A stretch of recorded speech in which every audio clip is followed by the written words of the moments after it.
If you don't know me, my name is Faith Clay, and this is the new Thoughtful Thursday. While I am not my father, and if you don't know my father, his name is James Clay, and he was a spiritual teacher, he was a fitness trainer, he was a mentor, he was a motivational speaker, he was a helper, he was a person who advocated for other people, he was a returning citizen advocate, he was so many things to so many people. He was a father, he was family, he was a friend to many. He was a lot of different things to a lot of different people. The reason that I'm doing this is in remembrance of him and in remembrance of his legacy.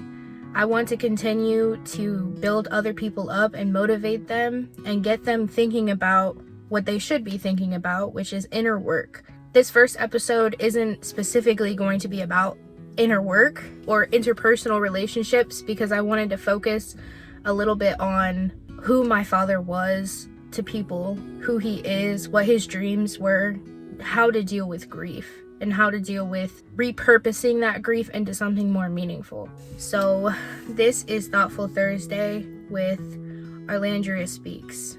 I know this is going to be different for a lot of you that have continuously listened to my dad, and I'm sure it's going to be different hearing from a different voice. That's one, female, and two, years younger and years difference in age.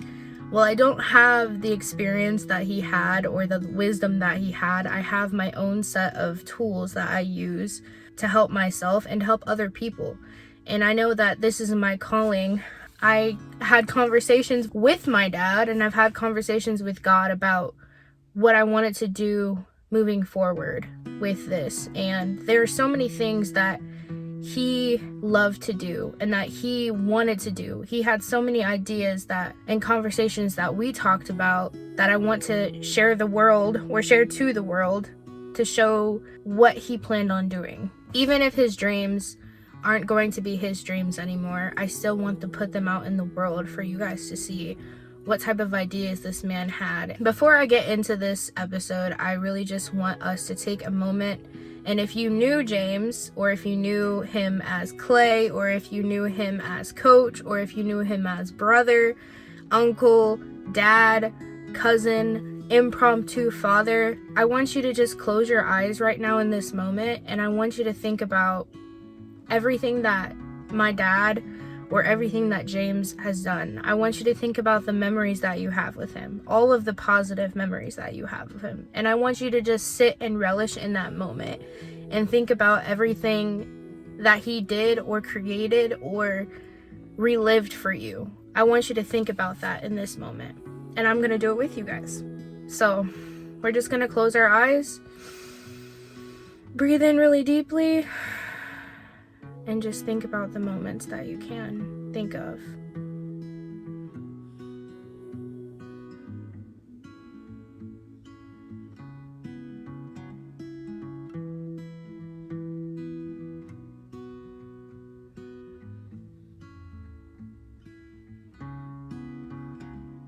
Thank you for taking that moment of silence with me. One of the reasons that I wanted to do that is because I know it's really hard to focus on the good memories when something like this happened so tragically. One of the reasons I wanted to do this is just to focus on the positives of the situation, the positives of the person that he was and will continue to be to so many people. He touched so many lives in the short time that he was alive, and even though his life was cut short, he still impacted so many people and inspired so many people. And I don't want his death to be in vain. I want us to continue to be motivated to do what he wanted us to do, because that's what he would want. He wouldn't want us to sit around and be sad, and obviously we're going to be, and I think we should think about that too. I know it's hard to do that all the time, but there is positives to just relishing in where he is now and relishing in who he was and what he did. And one of those ways that I feel connected with him, or I try to stay connected with him, is that I bought myself a candle, and I'll show you guys an overview so you can see. But I basically created a little section for him in my room. I bought a candle specifically for him, and the only time that I would light that candle is when I wanted to speak to him, is when I wanted to talk to him, is when I wanted to ask him questions, just so I could feel his spirit near me. And I just really let that moment be between us two, because there were so many times where I wanted to have conversations with him now, and I'm sure there will be forever, but these are the times that I'm able to interact with him even though he's not here. And I can just feel his presence, and it feels like it's filling me up. And it's filling me up in a way that I thought I could never reach again. My dad was a lot of things, but he was one of the most motivating people in my entire life, and he will always be that person to me, and he will always be the most inspiring person to me. And instead of coffee, I will be drinking my water. As a reminder, for any of you that don't drink water or need to drink water while I'm talking with me. But I did want to go into detail about some of the conversations that we had, and so not everybody knows, but last January of 2022, I had a very rough patch in my life. I had a mental breakdown, essentially, and I didn't really have anywhere to go that felt like a safe space for me. We were close, essentially, but we were going through a rough patch. And I don't know anybody who has a dad, but think about being an adult going to live with your dad. Sit and think about how that would be for a full-grown adult to go live with their father. You're automatically thinking, oh no, like this is gonna be terrible. But I needed support, so I did end up going to live with him, and it was probably the best decision that I've ever made, especially for that last year, because from January to September I was able to spend about 8 months with him, and I didn't know at the time that it would be the last few moments that I would have with him, but I am so glad that I experienced that, and it makes me so grateful to be able to see his day-to-day life after he got out of prison, to see the kind of person that he was, to see how many lives he touched, to go to these events and interact with people who I didn't know, but he knew, and they shared their stories about how they met him, and it really gave me a sense of peace. And then just sitting at home with him and watching football, or just talking about tarot, or just I asked him questions about the Bible, because I didn't read the Bible very much back then, and like him, just listening to him talk about certain things, and I mean everything really, it just felt so intimate, and it felt like we were healing, truly healing. Like, he texted me, I don't know when, it was probably in April.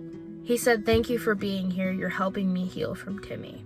And if you guys don't know, Timmy was my brother, or he is my brother, and he passed away 2 years ago, and that rocked our world, and it also rocked his world. So being able to help him heal from that, and him being able to help me heal in so many different ways, was such an intimate and beautiful time. And it brought me so much closer to him. It brought me so much closer to God. It brought me so much closer to myself. And I will always be forever grateful for that time. And I also wanted to get into what his dreams were, what his ideas were. And a lot of times during these conversations that we had, just talking back and forth, bouncing back and forth ideas, we had so many. We wanted to build on the Battle Tested community. What he did want to do with Battle Tested was create essentially a listening line. So basically he wanted us to have a couple of people, a couple of volunteers to be on shift basically, and us get a line where anybody essentially could call if they were having like suicidal tendencies, or they just wanted somebody to talk to or somebody to vent to. He never wanted somebody to feel like they were alone, like truly alone. And that hit my heart really hard, because there were a lot of times where I felt that way. And I did have a support system, and even when you do, you don't always feel comfortable opening up to people that know and love you, because it's vulnerability. It's showing your weakness. It's showing different side of yourself that they're not used to seeing, because we put up a mask of who we are in front of these people because we don't want to show them that we're hurting. And essentially what he wanted to do was just to break that down, and not give them advice, but just to let them talk so that we could listen and that we could interact with them in that way, and for them to feel like somebody cared and somebody was listening to them. I just wanted to share that idea with you guys. Another idea that we had come up with together was a book. So my dad and I were basically co-writing a memoir about his life after coming out of prison. The day that he was released would be under chapter 1. It would basically underline the last 5 years and what he did as he got out of prison. And then it would also go over relationship issues, like family issues, how to adjust, what issues is going on within the criminal justice system, and addressing those issues. There was a lot that was going to be in that book. Unfortunately, we only got to chapter 5. The last chapter that I had written was about family, and then the chapter that was going to be after that was about friends and family, and how to deal with somebody when they come out of prison, what to say to them, what not to say to them. But that was another idea that he had and that we were going to create. While we did not get to finish the book, I do plan on making my own rendition of the book. I do plan on leaving those chapters as they are through his voice. He would basically essentially send me a chapter, and I would just rewrite it, make it pretty, make it sound nice. That was my job, and he just laid down the facts. So while that book is not exactly going to be the same, I am going to change it up a bit. So the first 5 chapters essentially will be about his life in prison. And then the second part of the book will be about how his life was cut short, what he did after he got out, what he did before. It's essentially going to be a tribute to him, because I don't have the words to describe his experience. Obviously, I wasn't him, and I'm not going to try, because that was his story, and that's not something I feel like I should touch. But I do want his words to be out there in the world, and I do want people to be able to talk about what happens when you come out of prison as a returning citizen, because it was so important to him. It was so important to him, and I want those words still to be heard to anybody that can reach them, anybody that can pick up that book. And there's so many people, so many families, so many friends that are being affected by people who are in prison and having to deal with that disconnect for years, decades, sometimes even forever. It depends on their sentence. And I know how much that mattered to him. So I don't have any details on the book yet. I don't have a title. I don't have a book cover. I don't have a date, but I will tell you that it is being worked on, and it will be published. And I can't give you any more details than that, but I can let you know that that is something that is going to be completed either this year or next year. And I hope it gets the word out about him and who he was, and gets people inspired to do more than what he did. To touch on that subject, there was another huge thing that he wanted to incorporate, which was hopefully investing certain kind of money into public housing for people who got out of prison. He essentially wanted to buy out a few buildings and give people housing who just got out of prison. That was another idea that he had. He wanted to dedicate a program to those people because halfway houses aren't always the best option. It's their only option, essentially, and he wanted to create something that was healing more than it was hindering. And I just thought that idea was amazing, fantastic, and it's just nice to hear and think about what he was going to do. And the last and final thing I really wanted to touch on about his ideas was his ultimate dream, which I'm sure some of you have heard, but it was creating a retreat, a healing area, a healing scene to just get back in touch with yourself, to get back in touch with God, to get back in touch with the spirit inside you. And he wanted to have different spiritual practices going on, and meditation and exercise, and he wanted a place for people to feel like they could become themselves again. And I thought that was beautiful. And while a lot of these memories make me sad, they also make me happy, because they make me remember what kind of person that he was, and that he will always be in my heart. A piece of him is in every single one of us that he interacted with. And I want us all to remember that, because that is what keeps me going. Honestly, it keeps me going because it gives me motivation. When I'm slacking, when I'm not doing what I need to do, when I feel like I'm not growing, or when I feel like when I can't get out of bed, I hear his voice in my head. What are you doing today? What are you going to do today to better yourself? What are you going to do today to help other people? And I'm like, damn. All right, let me get up. Let me get out of bed. Let me see what I can do. Like, I don't know about you, but that's been my full motivator, because I know at the end of the day, even though he's gone, he's still with us. He's in our spirit. He's everywhere. And we just have to remember that, and we have to keep going. We have to. There's no choice but to. You've got to. For me, I wanted to use that as a fuel, as a motivation to do what I said I was going to do for years, but have not had the courage to do. And that pain has fueled me. I don't know why this happened. I'm going to talk about something really quick. I've just started a new job, and I've just been listening to self-help books while I've been working to keep me motivated.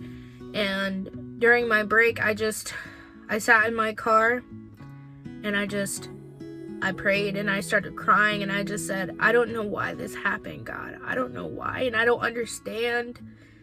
And it doesn't make any sense to me. I don't understand it at all, but I just give it to you, God. I just give it to you. I'm just letting it go. Because the constant thinking about what happened, and why did it happen, and what could I have done to stop it, that's not going to bring him back.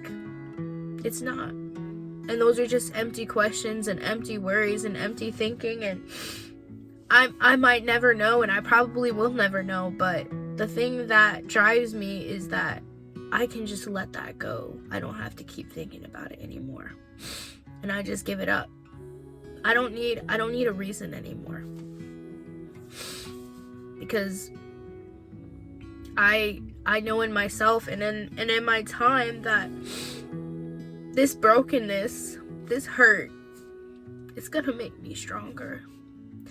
And like in his motivational message, that the last motivational message that he did, that I video edited, it just basically said that I'm trying to make you battle tested. He's trying to make us battle tested. And our struggles, our pain, the more struggle and the more pain that you experience, it just builds your character. It just makes you stronger. And that's the point of it. You're supposed to feel this pain. I'm supposed to feel this. I'm not using distractions anymore to keep myself away from it, because I'm supposed to feel it. I'm supposed to feel that horrible pain, that gut-wrenching pain, because it's gonna make me stronger. And I'm allowing myself to feel it now. I'm allowing myself to. There's so many reasons to try to distract yourself from grief or take yourself away from grief, but the whole reason for having emotions is just to feel them. Sit in it. Sit in it. And that doesn't mean just like sitting, oh my gosh, why is my life like this? Why is the pressure so much? I'm just saying, think about it in your head. Why am I feeling like this? What do I need to do to help this feeling go away? What type of pattern is this going to give me? This is how I've started to think, because it's helped me process my emotions in a healthy way, instead of coping back to, oh, I'm gonna drink alcohol to make myself feel better. I'm gonna, whatever your vice is, that's not gonna help you. It's gonna help you in the moment, I'm sure, but right after that, you're gonna feel like shit all over again. And that's pretty much what I've had it at, is like, and time doesn't really heal the wounds. It's always gonna be there. There's always gonna be a little ache in your chest when you think about him. At least that's how it is for me. I saw a truck with a freaking trailer on it, and I started crying while I was driving, just because it reminded me of him. And I just thinking about so many different memories and so many different things, about things that he did, things that he liked, even the smallest things. Like, if I see 20 seconds left on the microwave, I think about him, because when I lived with him, you had to clear it out. If you didn't clear it out, he wouldn't be able to see the time from his couch. So just small things like that just remind me of him. But to me, it's more like the first part of it was devastating, but now to me, I just think about how beautiful his life was and how beautiful life is in general. Yes, there are horrible times and horrible heartbreak, like this thing right here, but I'm not gonna make it that. It's based on my perspective. What can I change? I can't change this situation. I can't change the fact that he's gone, but I can change how I view it. I can change my perspective. I can change what I do about it. And that's how I see it. Because sitting in this just gut-wrenching anxiety and pain and just not wanting to get out of bed, that's not gonna make my life better. That's not gonna make him proud. That's not gonna make him be happy for me. Like, that's not what he would want. That's not at all what he would want. He would want me to celebrate his life. He would want me to continue to do what I said I was gonna do. He would want me to write. He would want me to help other people, because he knew that that was what I wanted to do. He knew that that was my purpose, and he stayed on my ass for it. I'll tell you that. When he was alive, he stayed on my ass, because anytime I veered off my track, are you meditating? Are you journaling? Are you writing? What are you doing?